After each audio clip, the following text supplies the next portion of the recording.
જંબુસર તાલુકા કક્ષાના ખાનપુર દેહ ખાતે પ્રજાસત્તાક પર્વની ઉજવણી કરાઈ। 26મી જાન્યુઆરી એટલે પ્રજાસત્તાક પર્વની ભારતભરમાં ઠેર ઠેર ભવ્ય ઉજવણી કરવામાં આવે છે। જંબુસર તાલુકાના 77માં પ્રજાસત્તાક પર્વની ખાનપુર ગામે ઉજવણી કરવામાં આવી હતી। પર્વ નિમિત્તે સરકારી કચેરીઓને રોશનીના ઝગમગાટથી શણગારવામાં આવી હતી। સવારથી જ વાતાવરણ દેશભક્તિમય બની ગયું હતું। તાલુકા કક્ષાની ઉજવણી ખાનપુર દેહ ખાતે કરવામાં આવી હતી, જ્યાં નાયબ મામલતદાર એનજી મેમરિયાના વરદ હસ્તે ધ્વજવંદન કરાયું હતું।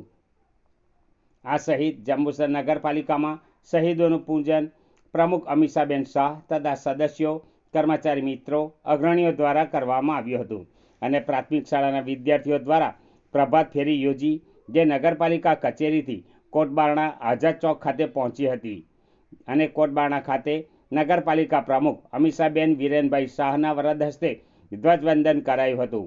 નગરપાલિકા કચેરી ખાતે મુકેશભાઈ ચૌહાણના વરદ હસ્તે ધ્વજવંદન કરાયું તથા શહેરની શાળાઓ એસએનડાઈસી હાઈસ્કૂલ ખાતે નગરપાલિકા કારોબારી અધ્યક્ષ કલ્પેશભાઈ પટેલના વરદ હસ્તે ધ્વજવંદન બાદ શાળાના વિદ્યાર્થીઓ દ્વારા સાંસ્કૃતિક કાર્યક્રમો યોજાયા હતા અને જનતા કેળવણી મંડળ સંચાલિત ભગીની શાળાઓનો ધ્વજવંદન કાર્યક્રમ કોલેજ કમ્પાઉન્ડમાં યોજાયો હતો, જ્યાં એનસીસીના બાળકો દ્વારા પરેડ યોજાઈ હતી અને પ્રોફેસર મહેન્દ્રભાઈના હસ્તે ધ્વજવંદન બાદ પરેડ નિરીક્ષણ કરાયું હતું તથા નવયુગ વિદ્યાલય ખાતે વિદ્યાર્થીની જાંબુ ઝીલના હસ્તે ધ્વજવંદન બાદ સાંસ્કૃતિક કાર્યક્રમો યોજાયા હતા તથા સરસ્વતી વિદ્યાલય ખાતે ધ્વજવંદન કરાયું હતું। જંબુસર ડેપો પોલીસ ચોકી ખાતે પ્રતિવર્ષની જેમ વેપારી એસોસિએશન દ્વારા ધ્વજવંદન કાર્યક્રમ યોજાયો હતો, જેમાં retired additional general manager DGVCL M A શેખના હસ્તે ધ્વજવંદન કરાયું હતું।